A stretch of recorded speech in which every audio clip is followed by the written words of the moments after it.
Hello everyone and welcome to another special edition of the Nickscast's ongoing convention coverage. That's right, the war on conventions continues. I'm Nick T, and this is of course my fiance, Lulu, and we are at ColossalCon 2018. So for first time coming to ColossalCon, I can't really say that I have a conclusive opinion of it. I will talk about the good and the bad later, but if you want to skip past a little bit of this, about a little bit of backstory about why it's an inconclusive experiment, I'll probably post the time code somewhere to the left of Lulu or something that people can check it out. But let's talk about the disaster that was coming to ColossalCon 2018 for us. So last week we were at Anime North, which was a lot of fun. And, you know, going to conventions is great, but when I got sick afterwards, and that lost a day of my work week, and then I took Friday off to drive up here. Turns out our 6-hour drive became a 7-hour drive, which, you know, it's not that much longer. But in addition to that, when we were leaving, after just getting acquainted with ColossalCon on the Friday, we had a flat tire and didn't have a spare. And so, not off to a good start to a ColossalCon. We spent half of the Saturday repairing a busted tire, going to a nearby Walmart, having a fun little adventure with the tow, where we had 4 people crammed in. I was like literally like around Lulu like that, trying to make it all work, but kind of ate up a lot of time. So it's hard to say what I thought about ColossalCon in general. We didn't get to spend a lot of time here, but we did spend some time here. Lulu, what is your first impression of ColossalCon 2018? Get the water pass. Get the water pass. Yeah, we didn't get the water pass because we wanted to see what the actual convention was like. I would say if water pass would probably have made it a lot more fun, because I feel like that's probably like the key thing to this convention. It's not horrible. Programming is a little hit or miss. A lot of stuff that you're not exactly sure what it is, but it's not too bad. The dealer's room was okay. They had a really cool like obi and kimono shop, which is really cool. So I got some stuff for my yukata costumes. It was okay. Yeah, it was not bad nor good, but like Nick said, we kind of don't really have enough data to be like, this is great or this was bad. So I'm not exactly sure. Okay. Like the time that we did spend here was great, except for I got sick. So I'm like a unbiased. It was good, because I don't know if I could give it a bad rating being sick and not having a tire and being here late, and like, yeah, it's too much of a weird adventure to give it a yes or a no. Okay, that's fair. Yeah, in my notes, it's just like there's lots of young people around here. Like, I'm not super old, but I feel super old. Yeah. Does that make sense? Yeah. There are tons of people in cosplay. I think the percentage is a lot higher here than at other conventions, possibly because there's so many cool spots to take pictures. I'll come back to that in a little bit. The space is really cool. There's a convention center adjacent to a hotel, and you're like, okay, cool, that's like whatever, but there's like tunnels and pathways and all these little nooks and crannies.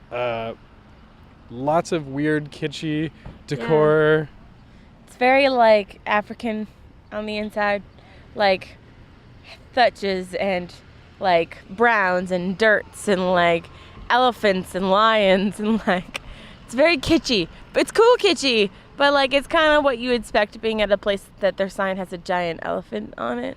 I'll get Nick to insert a picture so you guys can see, but like, yeah, it's very kitschy. It's kind of cool. Everybody's in like some, if you're from Kitchener-Waterloo, it reminds me a lot of a amped up $300 million African lion safari, just no animals. So it's kind of like, is it better? Is it worse? I don't know. Well, that's the other thing. There's lots of amazing spots for photos. If you want to take your picture in front of one of many giant brass lions, there's a bunch scattered around. We're in an area right now that looks like savanna grass with lots of boulders and trees, and you could probably hide all the various convention goings on.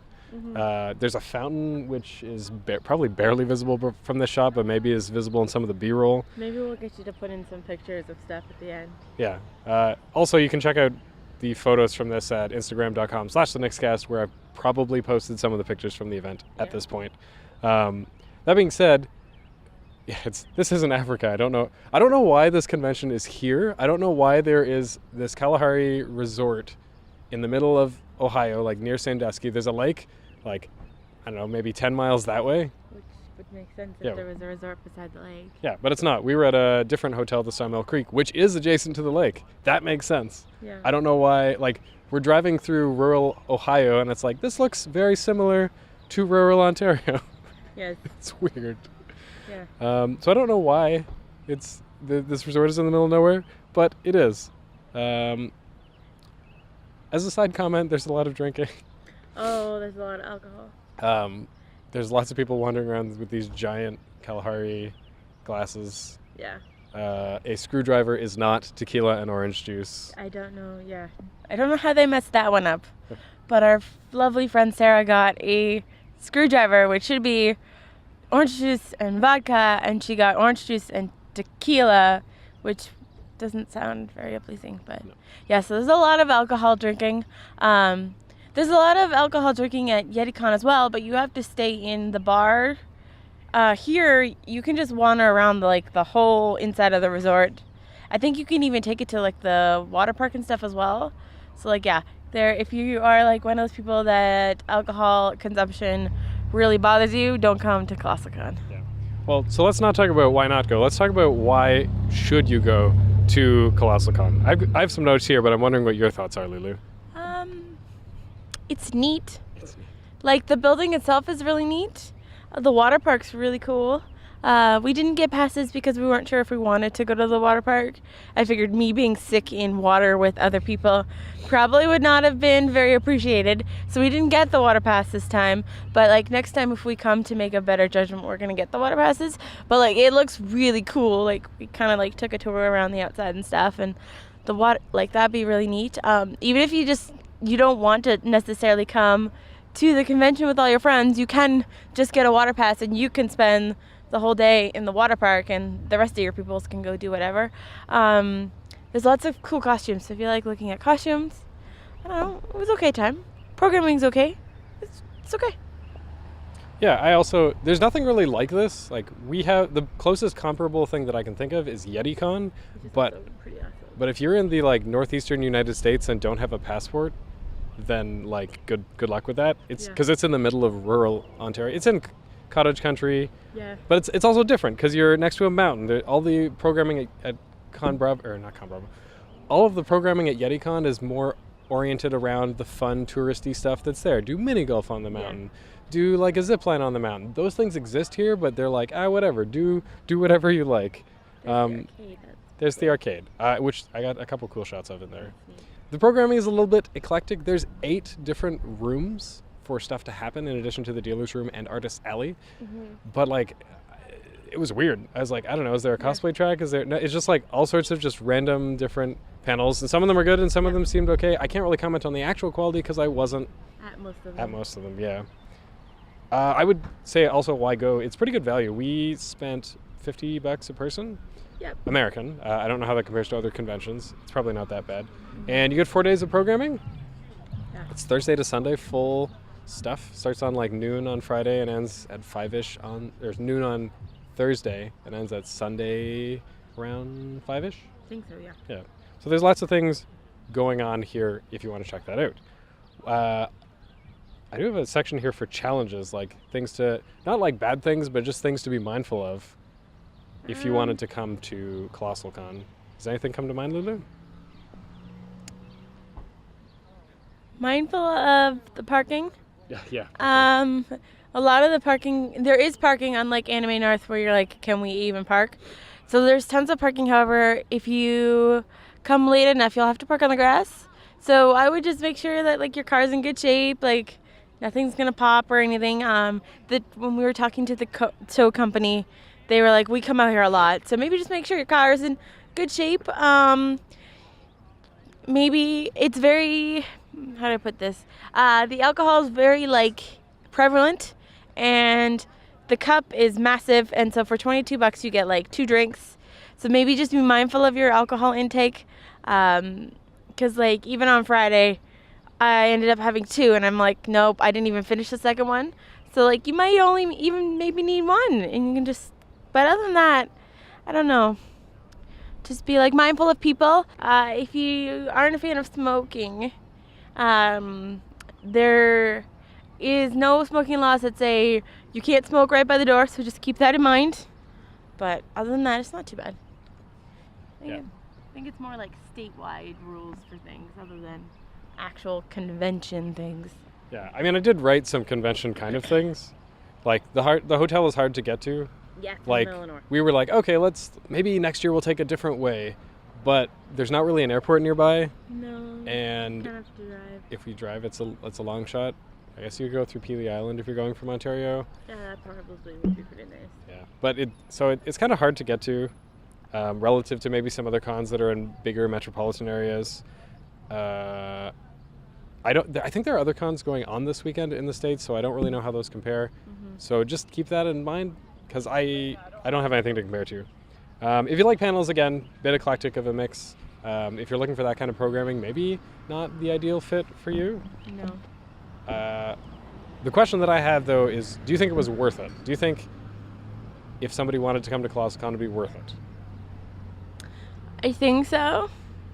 Right? And like after this weekend, not the best judge, but yeah, I think so. Okay. After all the shenanigans that we had. But yeah, I think it'd be worth it. I am in total agreement. I think absolutely if ColossalCon, if any of those things that I mentioned, that Lulu mentioned, are of interest to you, take a look. It's worth coming out at least once. I think I'll probably be coming back once more just to give it a full shot. Yeah. See what it's like going for a full Thursday through Sunday, or at least a Friday through Sunday. Yeah. Since we missed so much programming this year. The only other thing I want to mention, I have like a couple things down here. I learned that, at every convention you hopefully learn something new. For me, it was have a spare tire. Yeah. Yeah. Yeah. I also learned that 4-hour drives are too much for me. It's too long. Honey, it was 6. I know. 4 is too long. 6 is way too long. Yeah. I also learned that I have a lot to learn about cosplay photography, which is good because there's a crap load of conventions during the summer. What did you learn, Lulu? Have a spare tire. Have a spare...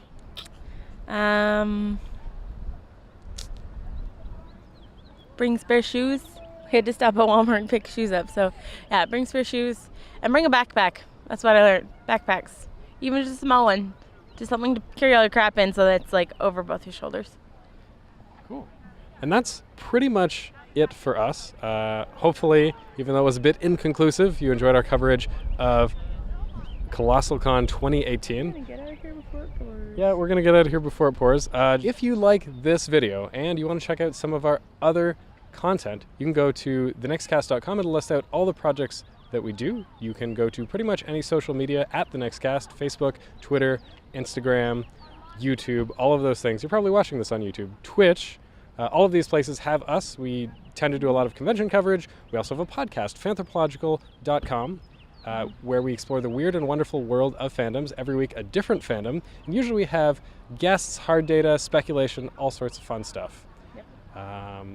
Normally, that would be the last thing that I have to say, except that I do have one more thing to say. I want to thank Sarah, that is SM Zelda Rules, and Raph for once again including us in all the cool con festivities going on, even if we didn't get to see them very much, but also for introducing us to Anthony and Elena, who are some cool people. I don't remember Anthony's YouTube channel. He's way bigger than us. It's like Big Fluffy Panda, Big Squishy Panda. I think, something like that. I don't know. I'll post it in the show notes, or maybe somewhere. Maybe it'll be floating in this book. I don't know. It'll be somewhere nearby. And Elena has an Instagram, which will also float on top of this book. Yeah. I like making work for myself in the future. Yeah. I'm a workaholic. It's a real problem, everyone. Yeah. But that's it. Thank you everybody for joining us, and hopefully we'll see you next year. And if not, we'll see you at YetiCon. Goodbye, everybody. Bye.